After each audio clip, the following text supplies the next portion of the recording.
আবু হুরায়রা রাদিয়াল্লাহু তাআলা আনহু বলেন, রাসূল সাল্লাল্লাহু আলাইহি ওয়াসাল্লাম বলেছেন, ইয়াতি আলাইকুম সানাওয়াতুন খাদাতুন, তোমাদের সামনে যে সময়গুলো চলে আসবে এই সময়গুলো প্রতারণায় পরিপূর্ণ।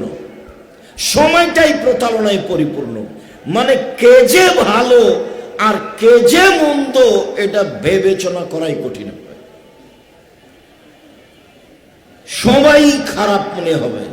তারপরের বাক্য শুনেন, ইসাদ্দাকুল কাযিব ওয়া ইউকাযযাবু সাদিক, সত্যবাদীকে মিথ্যাবাদী বলা হবে আর মিথ্যাবাদীকে সত্যবাদী বলা হবে।